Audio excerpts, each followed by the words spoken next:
Gabriel Perez, Development Service Director with the City of Coachella. And this is another of our community meetings regarding the sphere of influence and annexation for Pocket 7. And so before we start, I thought it would be good to do some intros again from the city staff, as well as our council members. So I do want to acknowledge our Mayor Pro Tem, Denise Delgado, like in the back, and I'll give her the opportunity to come up if she wants to say a few words as well. And I also want to acknowledge our council member, uh, Yadira Perez, who's also here in attendance. So before do you want to say a few words before going?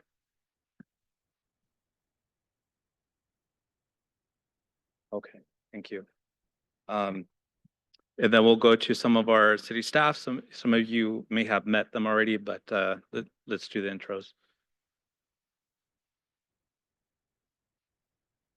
In the back.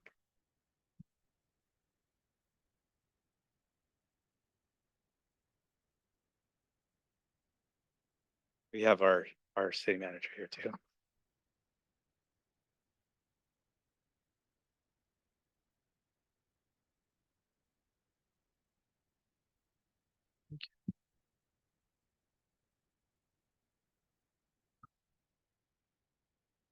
And then we'll just ask for you if you could introduce yourselves, starting from the front.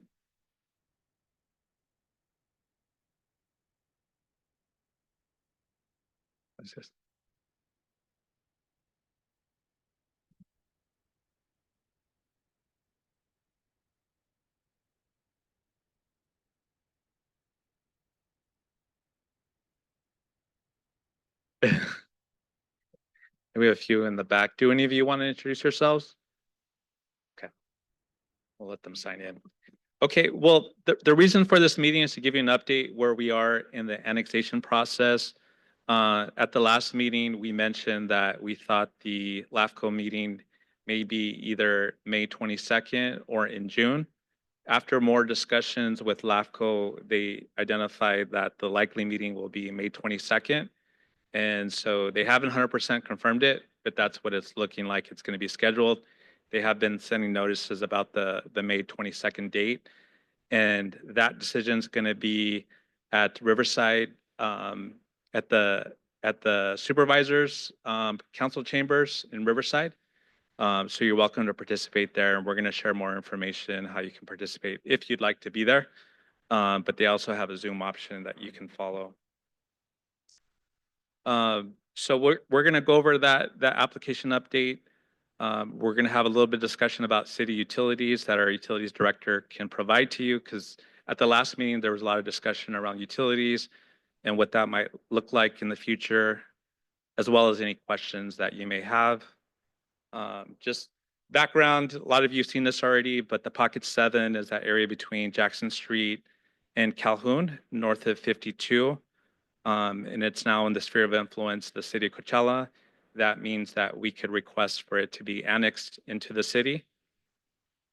But along with the annexation will be this rectangular area, north and south, on the east side of Calhoun Street. And then also the area that is labeled Mesquite. That's also in the city of Coachella sphere of influence. Some of the things that we did do was do a general plan update for the Pocket 7 area, but we didn't have a general plan land use at the time a year ago. And so we identified it as a state rancho to be consistent with the county. And it allows for 1 to 2.2 dwelling units per acre. So the only other area that is a different zone is suburban retail at the corner, and that's where the funeral home is. And then we had to pre-zone the site too. So the consistent zone is residential estate, same densities, and the corner general commercial. The other areas were already pre-zoned. So some of the properties that I don't think Mr. Anderson is here, but to the right, they were already zoned general neighborhood. And then to the north in the Mesquite areas were general neighborhood and rural rancho. These are just generally the requirements of that zone. or what's allowed. And so that residential estate zone, which is primarily the Pocket 7 area, allows for 20,000 square foot lots. And the primary uses are single-family detached units, allows for parks. Accessory uses that are allowed are keeping of horses, parking, pens and other shelter for domestic, non-commercial animals and pets. So agricultural uses are still allowed, but based on some of the requests that came from the property owners, was to allow a restaurant as an accessory use associated with the growing of crops. So basically, agriculture is going on, allowing for a restaurant opportunity. So the other conditional uses that are allowed are clubs and lodges, private nonprofit. So for example, the Masonic Lodge that's in the area, it would still be a use that's allowed. Golf courses, schools, farm stands. But these last two were added based on some requests for property owners to allow for bed and breakfast, and the possibility where for resorts, or 40% of the property is utilized for agricultural crops, or 20% planted with date palms. And that's actually the similar language that comes from the Rancho ordinance from the county. And then lastly, pens and other shelter for domestic non-commercial animals and pets. And a lot of this language was language that relates to uses that are happening out there. For example, Loving All Animals has a facility in the Pocket 7 area. General neighborhood is kind of like the areas around Mesquite, and then also like Steve Anderson's property, single family duplex dwellings, triplex multifamilies allowed in those specific zones, and any existing single family residential uses. And there's a series of conditional uses that are allowed as well. So like office, nurseries, hospitals. One of the other things that we've talked about is looking into preserving the character of the roads in the area that are considered more agricultural or rural. And so we provided this example of what Calhoun looks like today on the picture at the bottom, but maybe emulating the road at the top, similar to Avenue 49 in Indio, where it does preserve that rural character. So our city engineer is looking into that, into preserving that for any kind of future development in the city. You may be familiar with the Mesquite project, where our utilities director was working on a project where utilities were extended that way. And looks like this part I'll pass on to you.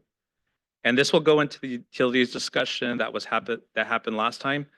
I don't know what the update is on the Mesquite project, but Castillo will be able to fill you in. Hi, so you've been seeing this project, we've talked about it before, and the update on this is that the project was complete about 30 days ago. So all construction has been complete. We're working on taking the notice of completion to council probably in the next month or so, but from a construction standpoint, this pipe has been installed. The pipe was at the end of this development here at La Colonia. We extended the pipe to the intersection. We came down at the end of this property here, which is the beginning of the nursery. This is a 12-inch main line, and then we looped in here with an 8-inch main line, tied back in here to San Assis at this cul-de-sac. So this project has been complete and has extended service all the way to where we call kind of this area, the Mesquite area. We've shared this map with you before too. This is a snapshot of our water infrastructure around P7. The portions in red are the portions that don't exist. Those portions would have to be extended. This yellow portion here is, we were calling that an imminent project. As I mentioned, that's been complete now. This green is just, that's existing pipe because it's an 8-inch, and then the blue is a existing 12-inch. So this gives you a sense of where the water line ends in relation to the P7 area. It's on Calhoun, and it ends right in front of the Imagine schools. On the water side here on 52, the water line ends at the development of Navarra Homes, and it would have to be extended all the way to Jackson, in order for us to get to P7. And so, in general, just so you get a sense of it, why did the water line end here? Well, that's because that's where development ends. Typically, infrastructure is extended by developers. So you'll notice the water ended at the end of this development. Same thing here. This is the last development on Avenue 52, and that's why it ends there, right? And so typically, as these parcels become developed, those projects continue to extend services. And so that's generally the way services get extended. This is a map of our sewer. Again, the sewer ends at La Colonia because that's where the last development is located on Avenue 50. And same thing with, at one point, the sewer ended at Navarra.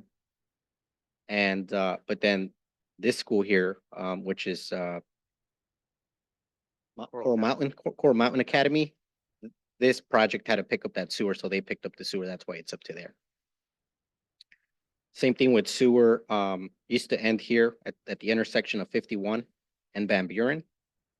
And Imagine Schools had to, they wanted service, and so they paid to extend that service. And so, again, just wanted to point out in general, that's the way infrastructure is developed.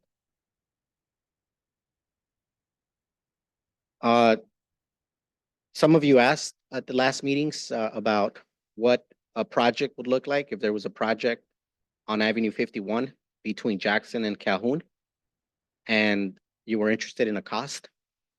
And so we've put some preliminary costs together for that. And you could see here that this is for water. The water ends at Imagine Schools, as I mentioned. So the blue line is water, and the green is sewer. This is proposed water and sewer. Blue is water, green is sewer.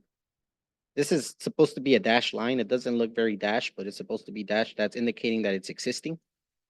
So it would get picked up from here, and then it would come down, and it would go to Jackson.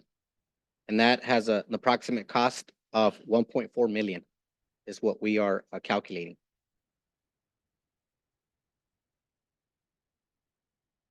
This red boundary here was an attempt to do an analysis of the parcels that would benefit from this water line being constructed.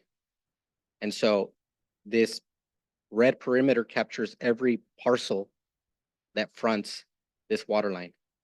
And so we did that as a way to give you some preliminary cost estimates if we were to try to say, well, how much would it cost per acre?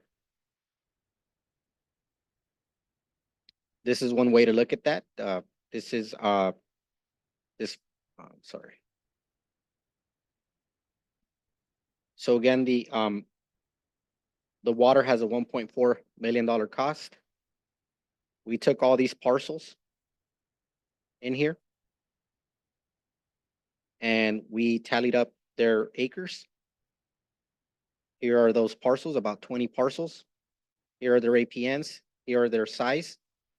And if you were to do a cost breakdown per acre, this is how much each parcel could potentially be responsible for. You look at this parcel here's 0.97. That's about 24,000 per acre, if you were to look at it this way. This is sewer.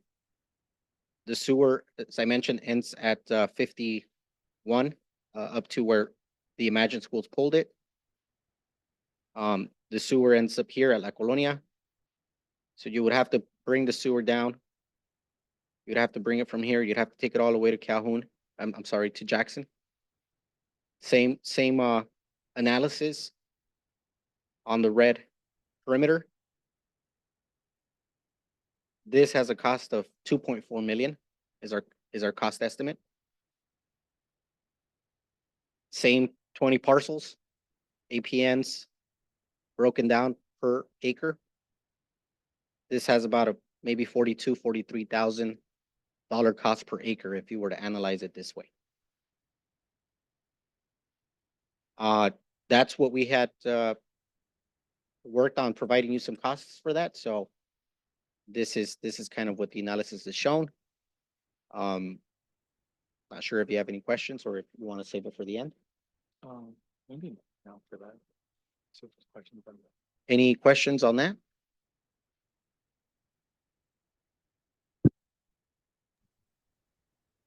Yes, I have a question.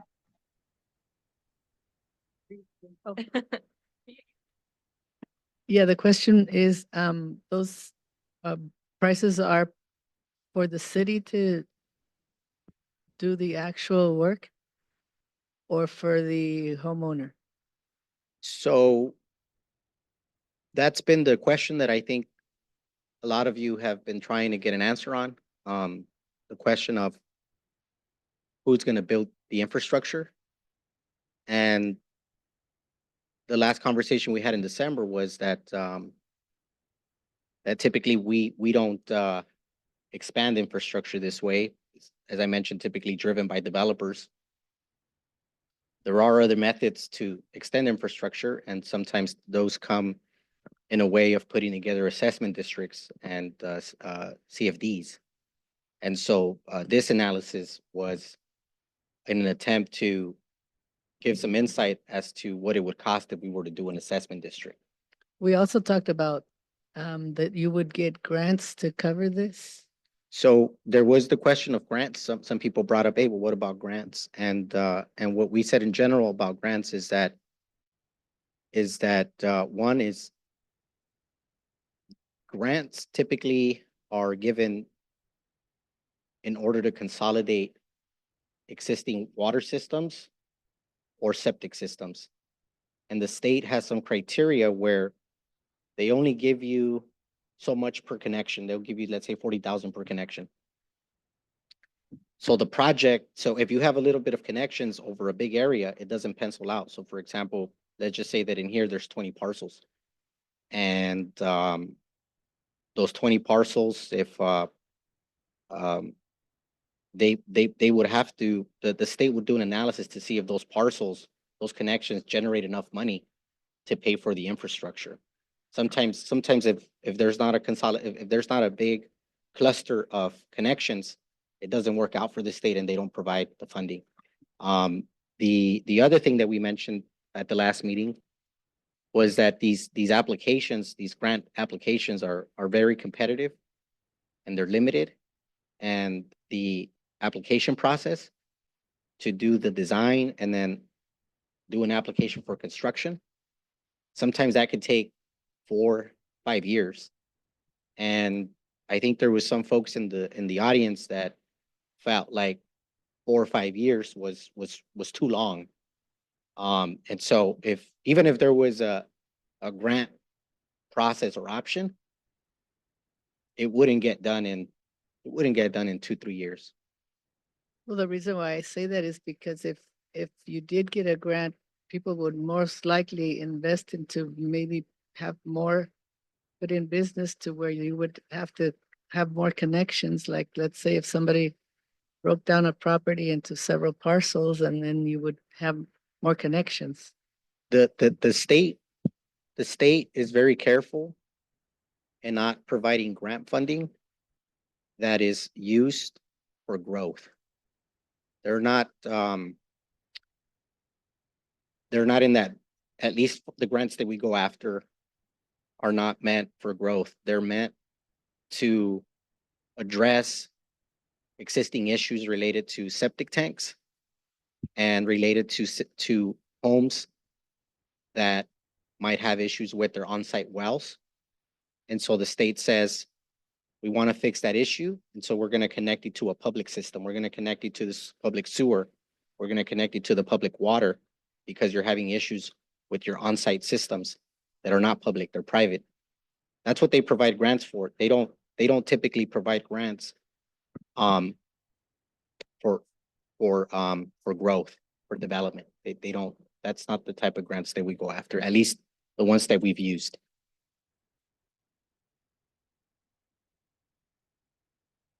Okay. Yes, I think there's a Zoom question. I see Claudia and Juan. Hi, yes. So I think once again, like I mentioned in the previous meeting, one of the reasons why I and all the group that is there, at least down my street that I talked to, um, decided to go with the city of Coachella was because we felt that there was a lot more possibility with your support of Coachella of having a water line and a sewer. And that was brought to us in every meeting. And there was a lot of excitement and a lot of like, oh, there's gonna be an like artwork and structure, engineer, design, and this and that. And I think that's one of the reasons why in my case, and I know my suegras and my mother-in-laws and my cousins and my neighbor and Chuy and everybody that I know, we decided to move forward with Coachella. Having said that, I also felt that in the last meeting, we were told that there was money. There was at least $4 million that were available, and we had the opportunity of maybe, you guys said that you can cover the water and we would keep the sewer or work with the sewer. So I just think that we were um, we were always, you know, told, and I felt that that was the reason why a lot of us felt that Coachella was going to give us more than Indio, because Indio told us no right away, but you guys kept on showing us a lot of designs and different drawings, and I just felt that even in the last meeting when I brought it up and everybody else did, there was a lot more possibilities and options of how we can have this done by the city. And even if it was just halfway, you guys do the water and we do the sewer or something like that. And I mentioned to you that this idea might be very, very like impossible if you guys don't support us, only because I have a 85-year-old neighbor that is not going to pay $200,000 to support this idea, right? And that's basically how I feel. I'm being honest. I thank you guys for everything else that you have promised and kept, but this is something that has been a reason why, in my point of view, we felt that we were led to understand that this was going to move forward, this was going to move fast, this was going to be something that the city can do, the engineers were going to be working on this, and then all of a sudden it's like, well, it's going to cost you, I mean, if I add it up right now, it's like 350 to $400,000. I mean, that's a lot of money, and that's not including probably what my neighbors are not going to want to pay. So I think we should just look back at the other conversations that we were having where you guys would support us with the water and we would consider the sewer or something. Because I know that there's funds from my understanding of the last meeting, and also conversations that I've had with city manager. And this is what I mean about meeting with you guys and talking about how I don't want to get anything lost in translation of now having a new city manager versus, we spend hours and hours of talking about possibilities and growth and businesses, and not just growth, right, on my business, but like on this infrastructure of water and sewer. And now I just feel like your your direction is basically, you guys pay for it. These are the numbers, and that's it. That's it. And I feel like that's not what we were directed. Yeah, it's, to me, it's like, this is what the county is offering me right now, and this is what the county is offering all our neighbors down that street. So I just don't know, like, what can you support us with? What can you support P7? What can you support all of us that decided to go with you and worked really hard to get all the neighbors to sign the letters, like myself and my husband, that we called, knocked on doors, supported the city of Coachella. Like, how can you support us now? I'll answer that. One of the things that we've done a bit different here that we don't typically do is, in an effort to try to plan for the expansion of the system in this area, whether that expansion most likely would always happen by developers, is we worked on doing the design so that we could give direction to anybody who wanted to extend the system, exactly how how it would be constructed, what size pipe, basically all the engineering, which also has a planning cost associated with it. So those plans are being worked on by the city so that in the future, any developer or any group of people would want to extend the system, the plans are ready to go. That group or that person, that developer would not have to spend time putting those plans together. So that box would have been checked off. That is what we have been working on. Those are, I think, the plans or the comments that have been made to the residents here is that those plans are being put together for potential projects in the future. I think the conversation has been about how those projects get activated, who pays for those projects. That's been really, I think, the core of the question that I know a lot of you want answers for. And I think a lot of what you're asking for is that the city pay for it. I think our messaging has been that one, we would need to know how much the project cost. And then two, if there was even funding available within the fund and the budget to pay for that, if that was actually something that the city wanted to do, which again would have to be, I think, direction, not from me, but from upper management, and those are bigger conversations. I think my responsibility here was to present to you a potential cost for these water extensions and sewer extensions, and then a glimpse of what that would look like if there was a need to put an assessment district together. And that's what I've presented to you today. Yes, sir.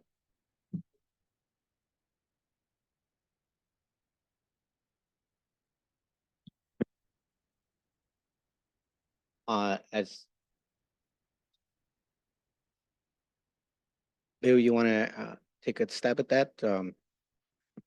What's the maybe the threshold on the assessment district? I forget the threshold, but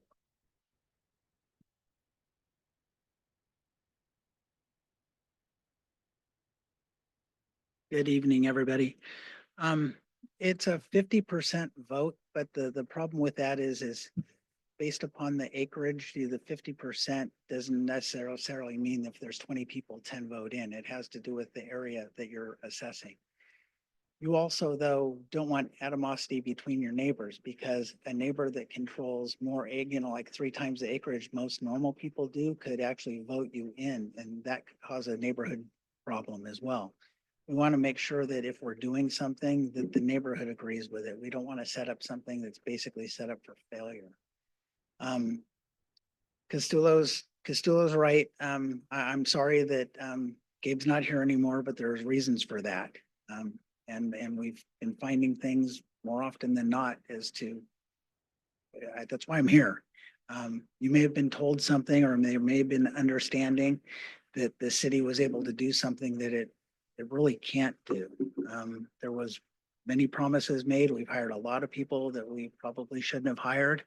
And that's why I'm back. We need to fix some things now. And this is one of the first things I'm dealing with, is I've heard about some promises or some understandings that you thought you'd heard. And I want to work with each and every one of you to, some of you may not need water. You may be able to stay on the wells. You may not need a sewer. You may be able to stay on your septic tank.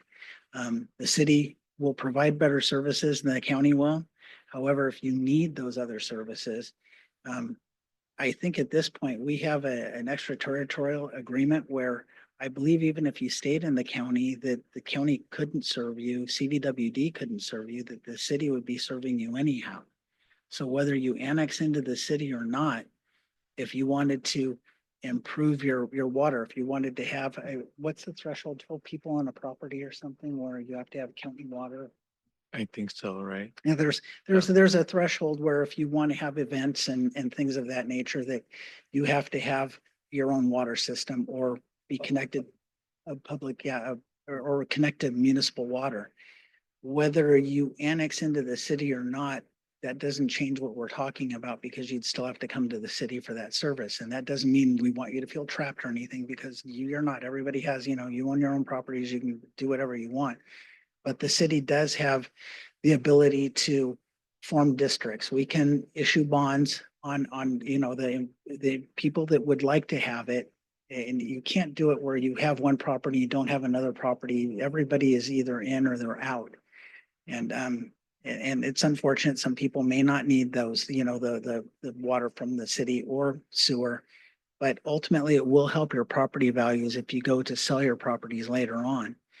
We can finance those improvements over a 30-year period at a lower rate, or tax exempt is what we issue our bonds, so we can get a lower rate than what you could go borrow the money at. It also shows up on your assessment. It's levied against your property, so there's a lien put against your property. So if you sold the property, whoever would buy your property still has that assessment to pay, and it's over 30 years. But it's approximately, you know, Castillo put up the numbers. If you look at a $1.5 million bond and it's at 5%, you could figure your assessment for 1 acre, even though, you know, we put up, I think it's 55 acres per acre, I think is about $3,000 a year is what your assessment would be, which is much better than paying that full amount up front. It's a way to pay for it where you don't feel the pain all up front. Unfortunately, it's kind of like an all or nothing where everybody, we could do half, but you know, or just the pocket that he was talking about, or we could do everybody. But the pain is going to be the same for everybody, is what it amounts to. It's I'm sorry for whatever you were told before in the past or what the understanding was. And I've tried, you know, after getting an email from Claudia, and thank you, Claudia, for being on tonight. And we talked a little bit after the last council meeting. You know, the only way out of this is to finance it to where you have, you know, nobody can come up with a couple $100,000 to connect up to a water line. Wouldn't expect anybody to, but we can at least try to mitigate some of that pain immediately. There's credits though too. If they pay for the line, then their connection fees. Yeah, we'll give them credit. Yeah, so, and you do get credit. So you would have to pay a connection fee based upon the number of connections that you have on your property and whatever is served, you'll get a credit for that as well. So it's not like you're paying the entire amount. You get a credit based upon what you'd have paid the city for connection fees anyhow, if that infrastructure had been. So, I know it's not great news and I'm very sorry for whatever was said. We can't, if we did it for you, then we have to do it for everybody. And that's just not right. We have to maintain and take care of our systems, but when a developer comes in or a private citizen comes in, they have to pay their way. And so the city just putting this line into the ground, we would be giving you a large grant. And if we did it for you, we would have to do it for everybody. And so the city can't do that. It's almost like a gift of public funds. And I understand what you understood, you heard, and you might have. And I can just tell you that's one of the reasons why I'm not still, but that I'm standing here today. So council has become aware of these things and decided to make a change. And it's better that you hear from us sooner rather than later about this. I would call it a misunderstanding, but it's also a clarification. And so I apologize to each of you. I'm trying to figure out a way forward. We would love to have you in the city. I know Council Member Perez and Mayor Pro Tem Delgado are here. You're important to us. But I'm sorry, and I feel for you sitting in that seat right now because I think you were told one thing and I'm telling you something different today. So I apologize for that, but thank you. Yes.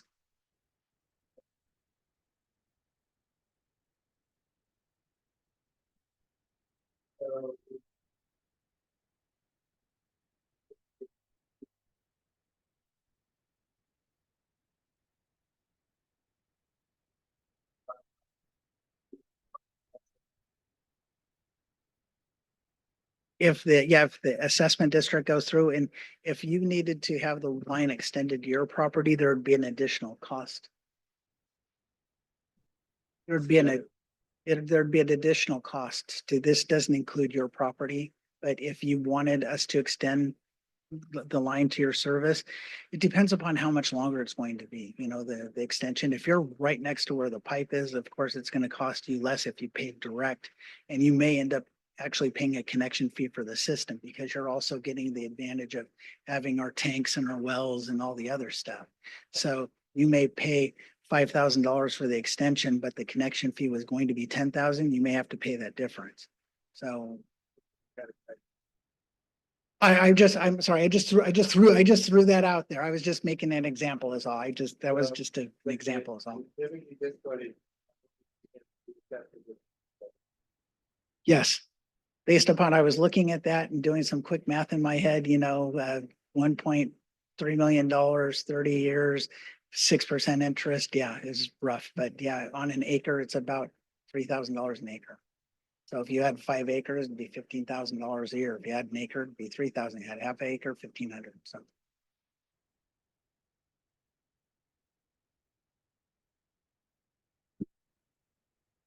Claudia, do you have a question or one?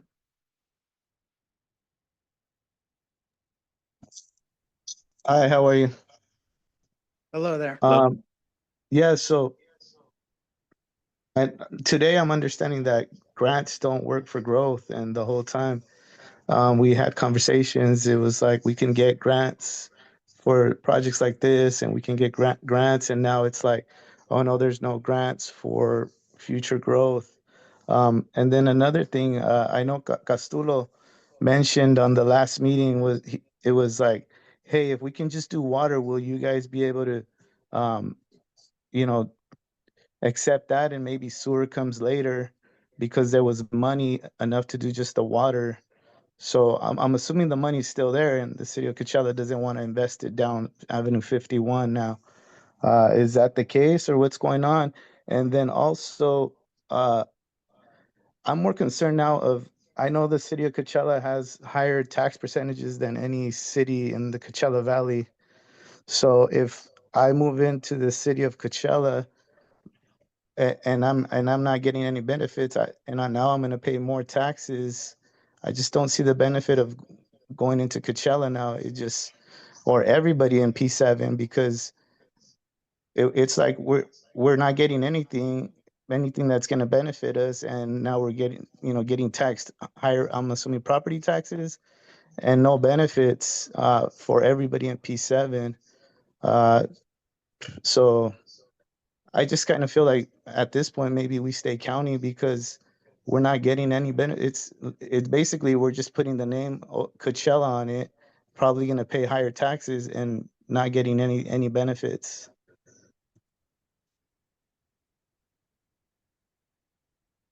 So my Yeah, question is, the taxes wouldn't be. I'll discuss it. The taxes have to do with UUT, which is a 5% tax on your utilities. That would be charged to you. You'd also have Measure U, which is an additional 1% on your sales tax. If you go to another city and purchase things, it's not brought over to Coachella, but if you bought a car, you'd get a 1% additional assessment on your sales tax. There's no additional property tax. I'm trying to think if there's anything else that you would be burdened with. The fiscal analysis stated that if we brought in P7, it would be a positive $77,000 a year, because we also have to provide police and fire to the area. We also have, the upkeep of our water and sewer systems. There's just things that are put into the analysis. I just found out today that police is going up 10%. That's almost a $1.2 million increase to our general fund without changing the thing that our entire community has to absorb, and we have to figure out a way to pay for it. I just got done with the council giving them a mid-year update where we had reserves, and because of some decisions that were made over the last 18 months, we're gonna be lucky to balance our budget this year, and I'm gonna have trouble balancing it the next year. We're working on budget right now. All of those things impact us, and I know that in the county you feel it's not going to, affect you, but the county's having increased costs as well. I don't know that they're talking about a 1% sales tax override throughout the county. It would be tough to pass. But there, like I said, there are benefits being in the city, and then there are the things that are not. And right now we're talking about something that is not. But I think the thing that we have missed is that if you're going to use your property and you're going to use it for a commercial purpose, you're going to have to come to the city for water and sewer. We serve there. So whether you stay in the county or do anything, right now, if you went to go pull a permit and you tried to go to the county or you tried to go to CBWD, they're going to send you to Coachella to go get your water and sewer connection. So I feel that it's better working with us and maybe coming up with a solution to finance this over time, because if you're not in the city, I cannot form a district to assess you in a CFD. We can't do that. I'm sorry, it's not me. Yeah. The city cannot do that. Yeah, no, I understand that part. But because at least in my property, Rancho 51, we're trying to grow business wise, and um, if we wanted water, we can build a commercial well and we can become our own water district if we wanted to. That's not what I want to do. I went to the county, my wife and I, because we want to build buildings, to service, have commercial use for it. And the county told me that I can build my own well. It would just be a Yes. transient or a community well. So I would not have to go to the city. And I feel like it would be the same for everybody in P7, that if they wanted to go that route, the county would allow it. And it No, would be more. I'm sorry, you're correct. But I would imagine that putting in your own water system and treating your own water is going to cost you far more than connecting to municipal water over time. No, well, not based on the chart you guys showed us, because I looked at the APNs, and connecting to your city water would be a lot more than building the community well. Okay. Um, you know, there are ways, I mean, through economic incentives, we haven't talked about any of that, and I don't want to get into that much here, but there is the possibility based upon some commercial development within, certain properties that the city viewed through economic development is willing to talk to those individuals as well. If you're generating TOT or you're generating sales tax. So that's something that we can talk about offline, if it's of interest.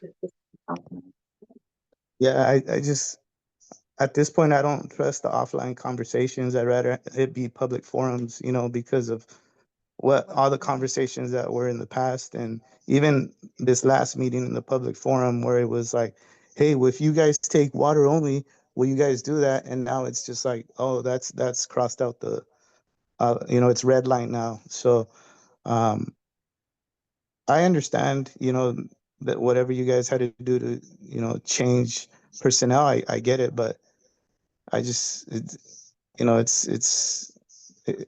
it's tough for us to be in this situation now, because we invested a lot of time, and like Claudia said, spoke to the P7 community to move into Coachella, and we were excited for it because of the flexibility and with businesses and stuff like that. But yeah, I mean, I guess let's see where we go from here. And again, I apologize for my predecessor, but that's also why I'm here. So council's seen and heard quite a few things, and that's why change was necessary. And again, we all apologize to you for that, what was said and what was understood. We wish there were things we can do. This is, at this point, I cannot just give, we cannot just give money. Otherwise we'd have to do it with everybody. And my predecessor was not a finance person, knew no laws. I'm a CPA as well, inactive, but I'm a CPA. I know finance. That's one thing I do know. I know finance, and I know the things we can and we cannot do, and we cannot run afoul of the law because we're audited each year too.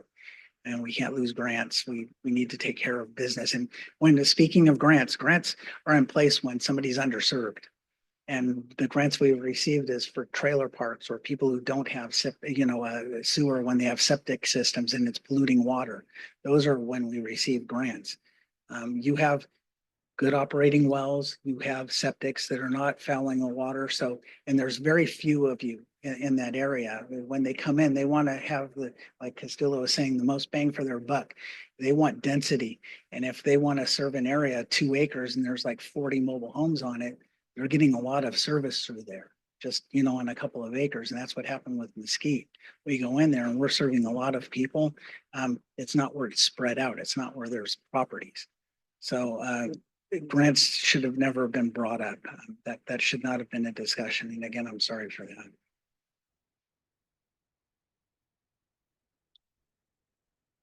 Muchas gracias.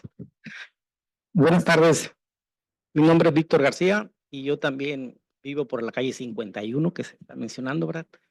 Yo nomás quiero preguntarles, desde luego a los representantes de la ciudad, voy a hablar despacio para ver si me pueden traducir para que el señor pueda darse cuenta de lo que estoy sintiendo y All right, preguntando. I'll translate for you. Adelante. Bueno, mi primera observación es por qué habemos tan poquitos y qué impresión tienen ustedes respecto a esto.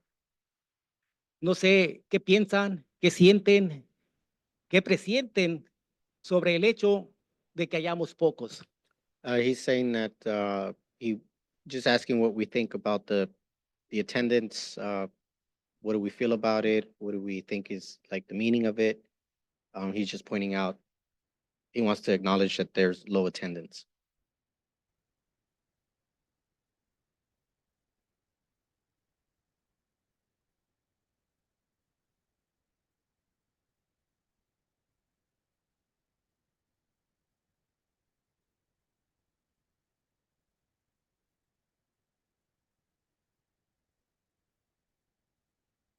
Presidente, sí.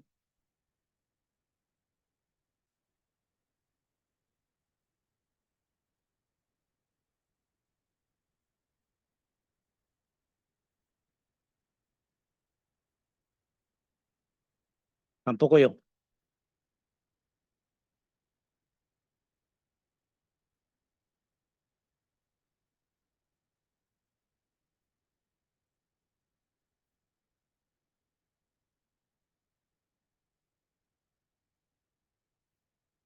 Muchas gracias, le agradezco su atención. ¿Y qué piensan, qué sienten, qué presienten, qué advierten? Porque habemos pocos. He's asking again, what do we make of it? What do we feel is the meaning of the low attendance? That's his question. ¿O qué nos pueden decir?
Muchas gracias, disculpen mi insistencia, pero ¿no presintieran ustedes como inconformidad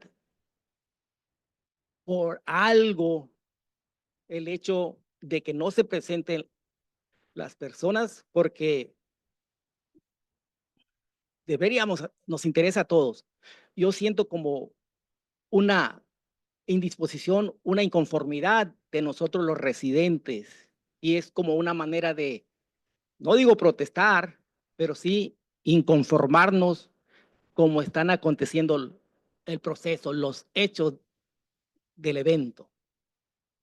He's just sharing that, he's wondering if we take it as a sign of, the community in Pocket 7 not being satisfied and the low attendance kind of being evidence of that.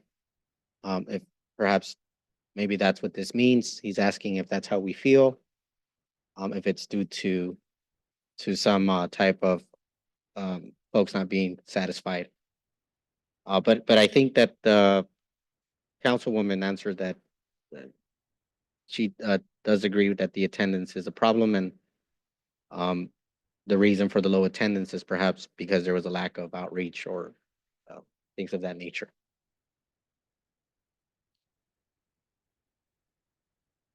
Do another meeting.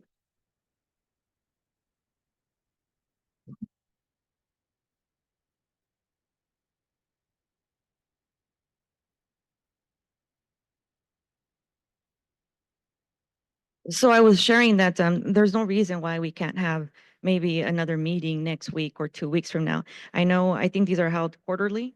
Yeah. And so because of the low attendance and that there wasn't enough engagement or confirmation of engagement from the participants or the owners that we should have a follow-up meeting, I also want to hear from the other owners, which is the reason why immediately when I showed up and I only seen 2 participants, that I was asking why more weren't here, because I want to connect with them and I want to communicate with them and I want to hear what they have to say. And if they're not in attendance, well, then obviously we can't communicate with one another. So I'm in support of that, because of the low attendance, that we do better engagement and better communication with the participants in Pocket 7, and then so that we can have a follow-up meeting so that we have more folks here. Muchas gracias. Un minuto más. Nada más, como comentario, no es recomendación, pero yo creo que se debería activarse más la ciudad para que participemos más personas y mutuamente ver que estamos interesados y atraídos todavía por el proyecto que nos ofrecieron. Porque ustedes lucharon con la ciudad de Indio para lograr obtener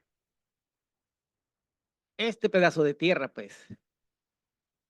Y ahorita se están quedando, a mi ver, se están quedando cortos, como que falta fuego, falta fuerza. Es mi expresión y lo de algunos vecinos. Por otro lado, nada más, si a grandes rasgos pudieran decirnos, porque yo no entiendo inglés, si siquiera ustedes antes de obtener esto ya tenían presupuesto para ese proyecto. Debieron haber tenido presupuesto para ya organizar todo lo que conlleva el programa que estamos tratando. Y si pudiera nada más decir a grandes rasgos, vaya, un año en que podamos nosotros recibir el agua y el drenaje. Les ruego me disculpen y muchas gracias. He just saying that he would like to see the city be more active in gathering more participation, that he thinks that it's of interest to him and the P7 folks, that in his opinion, we kind of fought with the city of Indio for this piece, and that he's wondering if prior to making a move on P7, if we already had budget for purposes of extending the water and sewer. And he feels that maybe we, based on his observations, his own opinion, that we're coming short on some of maybe the things that we're offering. And he would like to get more clarity on whether we can provide a water or sewer project by the end of the year. That's his comment.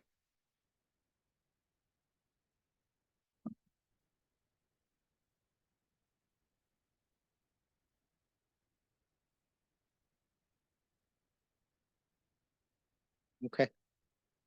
Acaba de comentar la consejera que su opinión también dice que tengamos otra presentación en español, una en inglés y una en español, o tenerlas todo junto, ¿verdad? Las dos cosas, inglés y en español, para que también las personas que hablan español puedan seguir y seguir la presentación, la información que se está presentando. So, vamos a hacer eso también. Tengo otra pregunta. ¿Sí podría mostrar el mapa donde el proyecto que ya terminaron?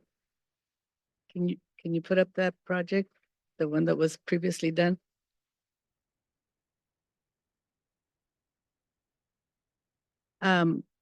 Who paid for that project? The state of California paid for that. So the homeowners are not being assessed for this property? No. I mean, this project, No. because I don't see density either there. And so my question is, that got done? Why couldn't we work on getting our project done? So there's about maybe 16, 17 connections in here. And this you see the little parcel here? Mhm. That's the parcel where the well was at. That well failed. It completely failed. It was their only source of water. That entire community there depended on one well. And it completely failed. It was regulated by the county of Riverside, and the county of Riverside gave them a citation and a compliance order, and moved to order them to consolidate with a public water system because they didn't have any water. It wasn't this wasn't by choice. This was forced on them. And for a long time, until the grant was secured, this design had to be complete. There had to be an application to get the money for the design. That took a long time, about maybe 2 years. And then once this design was complete, then with the design on hand, the city had to apply for a construction grant based on that design. Part of the condition of the construction grant was to submit the design. And then that took, a long time. During the whole time that this project was being worked out, this community had a water hose from this fire hydrant at the end of the cul-de-sac that ran across this parcel. It went over the wall, and it was above ground hose, a fire hose that connected to an on-site hydrant. And it was feeding that hydrant, which then fed all the private plumbing that took water to all these homes, right? So it was almost an emergency situation And I because can see because that, because yes. there was no other source of water. It was an emergency. So those are the types of projects that rank the highest at the state. The state has a list called the Human Right to Water list.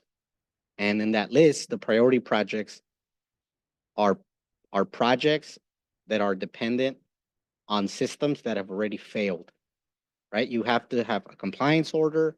You have to have been like your well failed, or you're exceeding a contaminant, whether that's arsenic or chromium or anything else. Your system is regulated under a permit by the state of California. And if the state says You're out of compliance. They have a list of those systems. They're all over the state. And those are the projects that the state puts their highest priority on, and they give their funding to those projects. And even with those projects being priority, it takes years. It takes years. And so I wanted to be honest here with some of the comments about the option of being able to activate another public water system. There's a process at the state that you have to go through in order to establish a public water system, even if you serve 12 connections or you basically hit all the requirements to then be regulated by the state under a permit. The state of California right now is making money available for these small water systems to be dissolved and connected to public water systems because these small water systems are not sustainable. They can't keep up with the regulations. They can't keep up with putting wellhead treatment on a well that's only serving, a few connections, and you're gonna need to add millions of dollars for treatment. It doesn't pencil out. The systems fail. They're not maintained. They violate the permits because they can't keep up. And so the state is making a lot of money available to basically, in a way, do away with these small water systems and have them consolidate with nearby public water systems like Mesquite, where the water line was right there, right at the end, and right. So they're making money available for these types of situations. So along that same thinking, it's becoming harder and harder for new systems to be approved by the state. The state is probably, if there's any area here nearby that makes an application to establish what they call a small public water system, the state's going to do an analysis and the state's going to say, well, how far are you from an existing public water system, like a municipality? If you are close by, right, they have an analysis, they might not grant you the permit to operate a small water system because in a few years, you might be out of compliance and then they're going to have to give you grant money or the city to consolidate you. So they're getting away. It's becoming more and more difficult to establish these small water systems. You start getting into if you start getting into the business of providing water for more than just your home, right? Like you're providing water as a business, then you start being regulated. You start having to adhere by all the requirements of the state to operate a water system. They're different if you just use water for your own home. Regulations aren't the same. The sampling is not the same, But once you start providing water to the public, you will be regulated by the state. You will be required to take samples on a quarterly basis. You will be required to report. You are going to be responsible for running a public water system. It's going to be hard. And so I wanted to share that because I think we're being a little bit not very open about the truth about, one, the likelihood of being approved to run a small water system, and then two, the real cost and the burden that financially that I think you're going to have to face if you go that route. So just making those comments kind of publicly, just being open about it. The other thing that I wanted to share, I think we've said this a lot of times, is annexing this area into, we are not putting any requirements on anybody that has a septic tank or anybody that has their own well. No, everything can stay the same. Everybody can keep their septic tank. Everybody can keep their whatever water system they have in place. There's no action by the city that's forcing anybody to say, oh, well, you need to connect to water, you need to connect to sewer. Depending on how folks want to develop their land, those things are going to trigger in themselves certain requirements that are not so much being triggered by the city, they're being triggered by the state and they're being triggered by the county. The county is going to look at the state when establishing a small water system. So these are things that are being triggered because land uses or other projects are being proposed. But if things were to stay the way they are, you're fine right now. You're fine with the water that you have. It's fine. You're fine with the septic.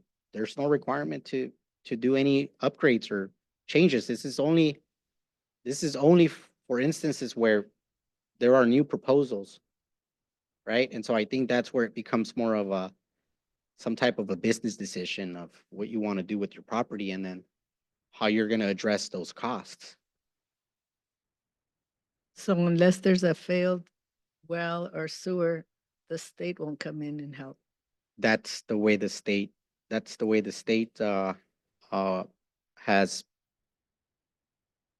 been working right now. The state of California has a backlog for applications. And they have more applications than they have funding for. And so they've prioritized all the funding to the systems that have failed. Right? So we can submit an application, I think, if that's, a possibility. That doesn't guarantee that application has to be approved by the state of California. This project right here was submitted to the state of California, and they had to commit to the funding via a financial agreement. So it's their money, and they're the ones to say, okay, we'll give you the money. But again, just being open about how those projects get ranked, you have to be experiencing some type of emergency as a failed system.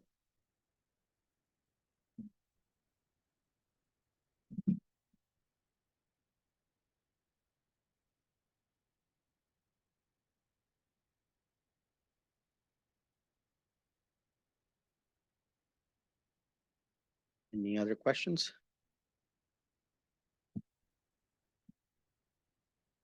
Hi, Juan. Hi, can we go back to the slide that has the numbers per parcel? This is for water. Our calculation is about 1.4 million. Okay. This is about maybe 3,100 linear feet of pipe. Yeah, the one where it shows like what each homeowner would have to pay. Yes, it's Okay. it's on the screen right now. It's on. Okay. Yeah. And this is more of a comment for my neighbor Victor, if he's still there, because he said he Víctor, este comentario es para usted porque nos dijo que no sabe inglés. Y escuché sus comentarios de que si la ciudad de Coachella tenía un presupuesto para poder correr el agua y el drenaje. Y si tú puedes encontrar tu terreno ahí basado en el APN. La ciudad ya nos está diciendo que ellos no tienen por supuesto o dinero para pagar por el drenaje y no pueden agarrar grants para estos tipos de proyectos. O aquí nos están enseñando, informando de acuerdo del tamaño de tu terreno, cuánto tendrás que pagar tú de tu bolsa para que tengamos agua y drenaje de la ciudad. O dicen si viene un inversionista que va a construir casas, a lo mejor él lo puede pagar, pero no sé cómo estás tú en la situación, pero yo no quiero vender para un inversionista para que haga casas. Yo quiero tener mi terreno y pues utilizarlo para crear crear dinero para mi familia y para mis futuros familias. So, para para contestar tu pregunta, no hay por supuesto de parte de la ciudad de Coachella. Aquí si tú buscas tu, tu propiedad, pues ahí te dice cuánto te tocaría a ti. Por ejemplo, mi propiedad me va a costar $190,000 para tener, am, se me hace que esta es la agua nomás. So, ese es,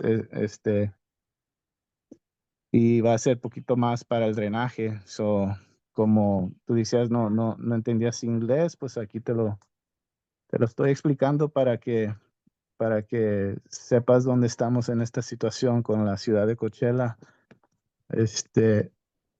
My other comment is, if, because not everybody is trying to build a business, right? So, Casula, you said certain things would trigger. So for instance, say if I wanted to build a house, and we're annexed into Coachella and my well is big enough and I can get septic or whatever. Can I still, if I just want to build a house on one of my APNs, will that trigger me having to bring the line down, or can I do it off my existing water system? You could do it off your existing water system. We don't, we haven't, conditioned, not since I've been here, and I've been here for 12 years. We haven't conditioned, um, like a single family residential parcel to extend, a water line. If the water line is far away, we have a lot of instances where, people are building homes and they have their own well. We direct them to the county to get a permit from the county to drill that well. But the requirements are different based on use, right? So, your water system and the use of that well changes based on your use, based on what it provides water for. If it's just providing water to, your primary home and another home, you don't need to go through all the permitting process, the extensive stuff. But the moment you start, creating, a system where you're serving the public, then other things, get activated. And so that requires more and more permits from, not just from the county, but ultimately from the state. And so, no, I think that the bulk of this conversation, you can really break it down to two parts. One is, if you have no need to connect to the water or the sewer, there's no issue. You can continue to use your existing systems until you want, until, all we're saying is that there may be requirements that are set by other agencies that require you to connect to a public water or sewer system.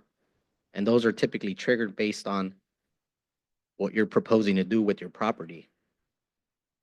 But if everything out there is status quo, then there's really no need for a water or sewer line at this time.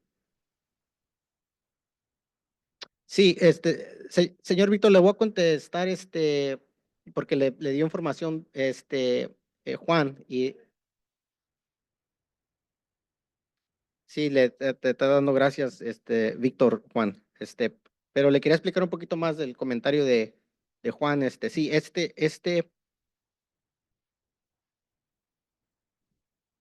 estas parcelas aquí que están aquí del 1 al 20 están, identificadas por el número de la parcela y los acres que le pertenecen a cada parcela. Hay parcelas que tienen menos de un acre, hay parcelas que tienen 4, hay parcelas que tienen 3. La más grande aquí parece que tiene como casi 9, como 9.5.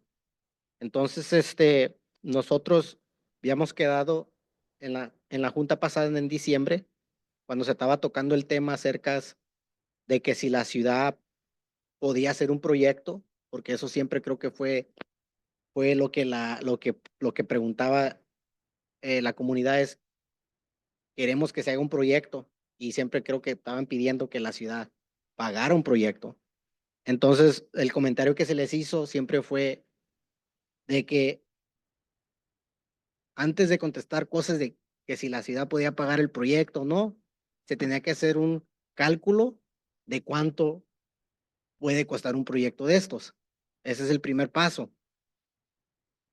Y luego se tenía que tocar el tema, sabiendo ya el costo, pues cómo se iba a pagar. Igual como los dueños de las propiedades tienen preocupaciones del presupuesto y del costo, igual la ciudad tiene las mismas preocupaciones. Y sí se ha hecho el comentario de que se tenía que mirar si, póngale que la ciudad, pues a lo mejor si diga, no, pues sí, se puede hacer un proyecto. Sin saber el costo, no se puede saber si hay presupuesto en la ciudad, ¿verdad? Entonces, por eso se hizo el cálculo. El cálculo salió de casi 1.4 millones para correr la pipa de lo que viene haciendo. Aquí termina la pipa del agua, enfrente de la escuela. Y la pipa tiene que correr para la intersección aquí y se tiene que jalar hasta la Jackson. Son como casi 3,000 pies, como 3,100 pies. Entonces, esta pipa tiene un costo como de 1.4 millones.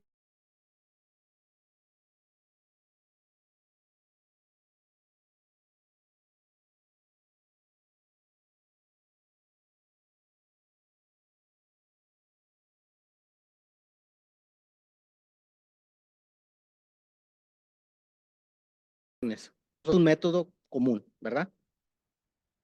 Porque lo que estaba compartiendo con sus compañeros es de que por lo normal la infraestructura se jala cuando se desarrolla la área. Cuando se desarrolla la área, el desarrollo jala las carreteras, jala la banqueta, jala el alcantarillado, jala el agua, jala el gas.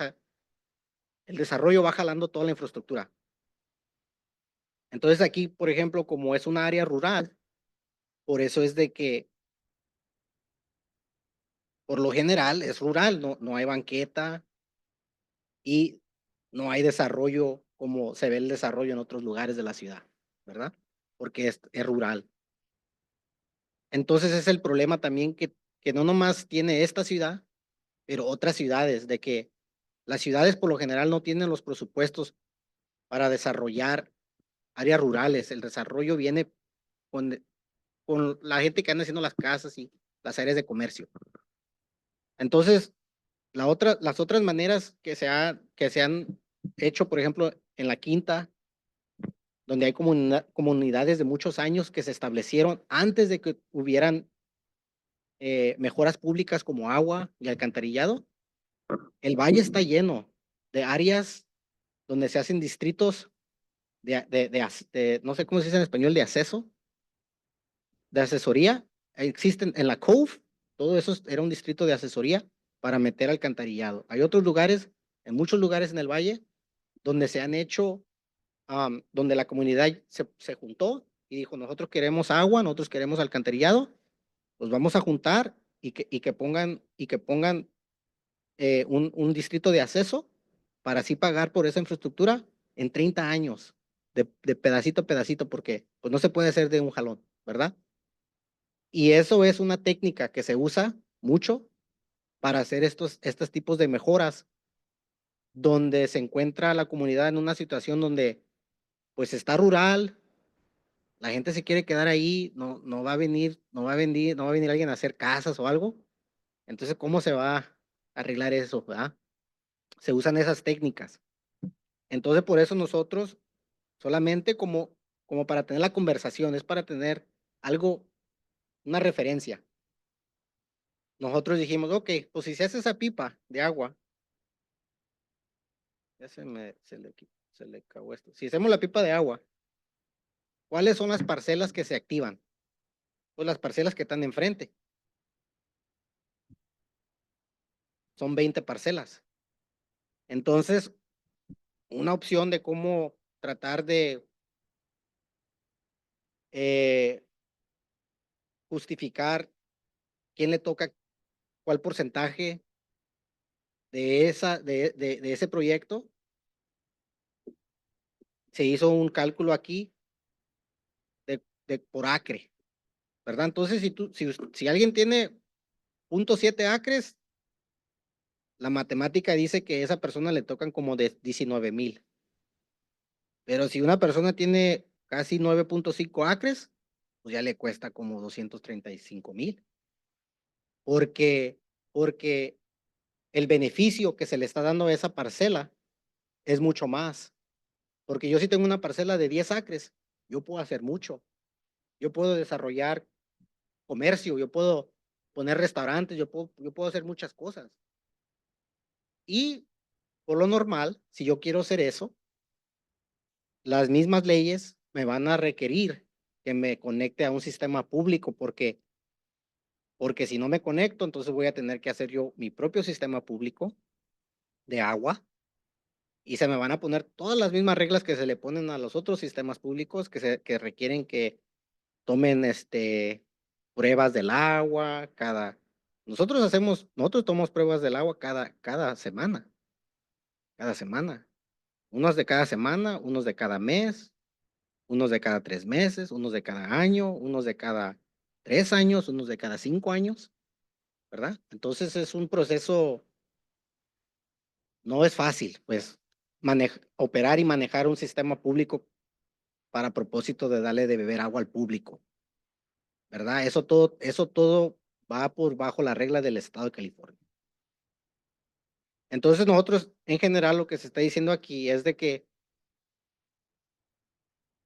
si ustedes están conformes con los sistemas que tienen de agua y de alcantarillado, ustedes pueden seguir con su propia infraestructura, no hay razón si- sin, por qué cambiar hasta que a lo mejor pues, llegue el momento de que alguien más jaló el agua, ¿verdad? Pero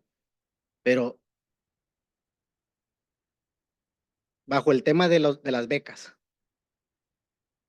lo que le comenté a la señora fue de que las becas, me preguntó bajo este proyecto, dijo, dijo, ellos no pagaron por eso. Le dije, no, lo pagó el estado de California. Dijo, oh, pero ¿por qué lo pagaron ellos? Y casi no se mira como que tampoco hay mucha gente ahí, que fue una de las cosas que dijimos, pero aquí lo que pasó es de que esa parcela chiquita ahí es donde estaba el pozo de agua, la parcela chiquita. Y esa parcela es donde estaba el pozo de agua, y ese es el pozo de agua que le daba agua a toda esa comunidad. Ese pozo de agua se destruyó, se descompuso, y era una emergencia. Entonces, por eso el estado de California priorizó ese proyecto porque no había otra opción. Y es lo que le comento a la señora y a la gente, que por lo normal, los proyectos donde el estado da becas es en situaciones donde los pozos de agua ya están fallando, ya fallaron, los tanques sépticos ya fallaron, es donde por lo normal se prioriza el dinero y se mueve un proyecto. Aquí en la 51 a lo mejor no existe esa condición, ¿verdad? Entonces es la diferencia entre los dos lugares. Entonces eso es poquito de lo que hemos platicado con Juan. Gracias.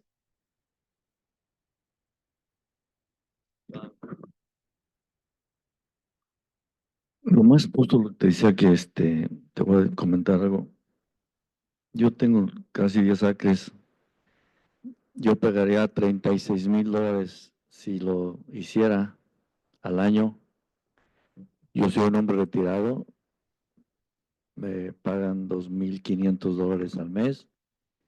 Tendría que volver a trabajar para pagar la diferencia y en 30 años ya no voy a estar. Entonces, no lo veo para mí muy rentable yo invertir Digo, estábamos muy alegres y contentos cuando nos prometieron y vénganse a Coachella y todos estábamos felices y ser parte de Coachella por muchísimas cosas que nos estuvieron diciendo. Ahora ya cambió la línea. Pues no, yo creo que ahorita, que bueno que estás explicando mucho, pero yo diría que terminemos porque de todos modos no vamos a llegar a nada. Habría que hacer una junta que haga más comunicación Ok. para que la gente venga y exponga su sentir cada uno, porque somos como 4, Sí. entonces no tiene caso de que sigas hablando y lo está haciendo bien y qué bueno, gracias, pero no lo veo muy Sí, rentable lo que estás haciendo sí, ahorita. no, yo pienso que tienes razón. Sería mejor tener la plática cuando hay más gente y así todos están en el mismo, todos quedamos claro en lo que se está diciendo y um, A mí me dijeron hoy, yo tenía mi cita de terapia y la tuve que cortar porque me importaba, pero veo que no hubo bastante comunicación. ok, muchas gracias. Se la voy a pasar a, a Gabriel. Sí.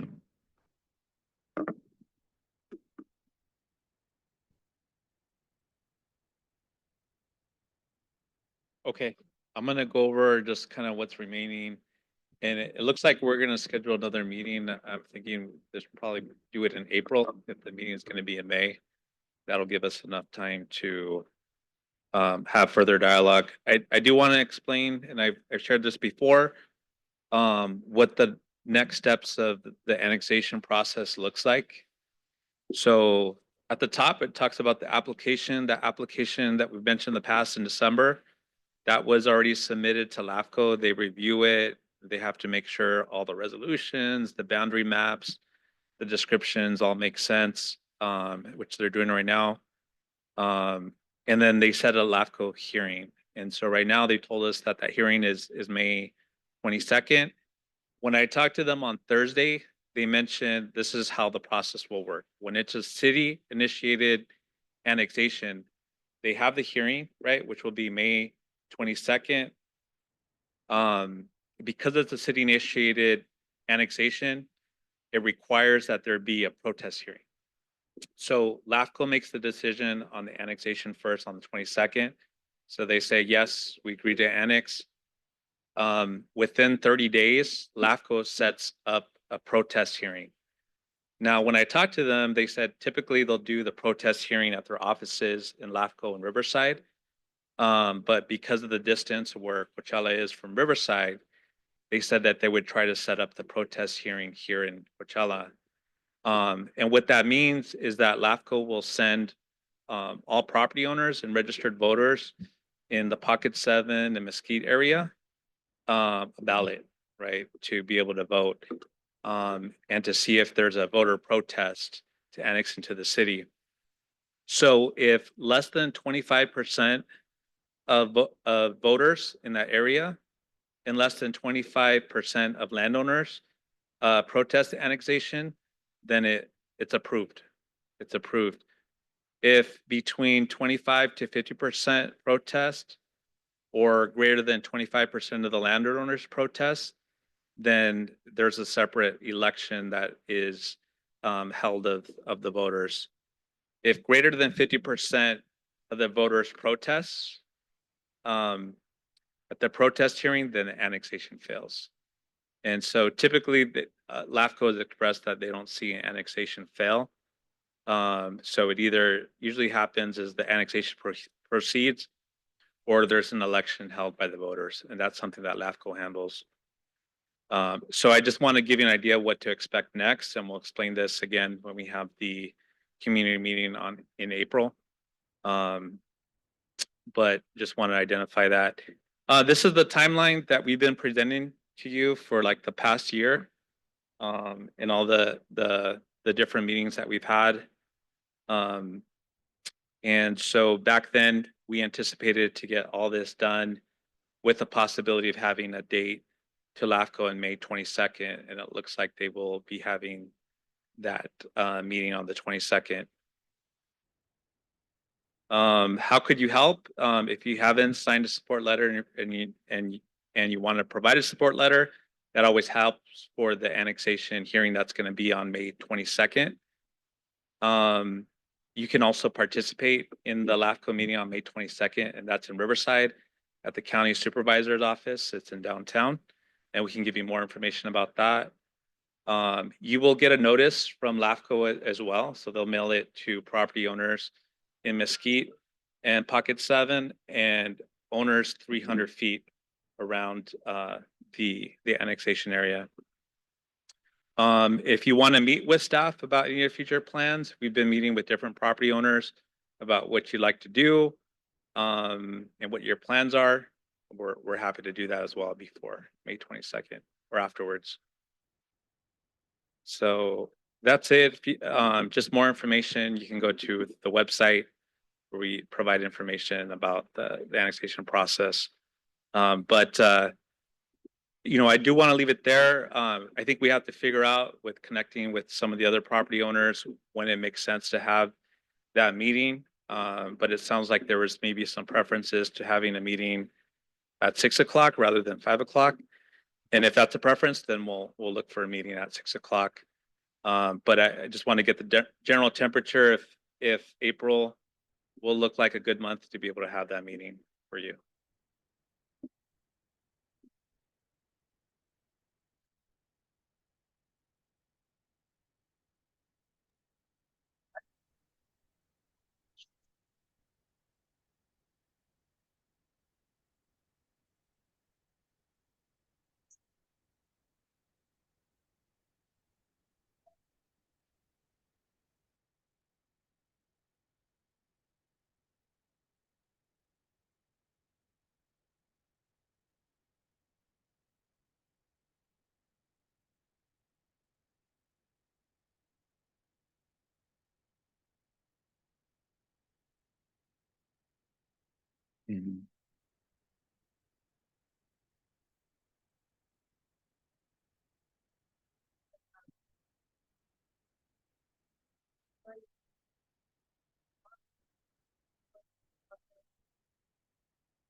So we can follow up on that. I think the big thing is to see if we can use all our channels, right? The mailing address comes from whatever the mailing address is with the county. So if that's consistent, then that's where you'll get it. But we'll follow up with you directly. The other is just making sure that, we'll reach out to everyone that's been signing the sheets with their email and phone contact. And if there's other outreach that we need to do, then we'll do that for the next April meeting.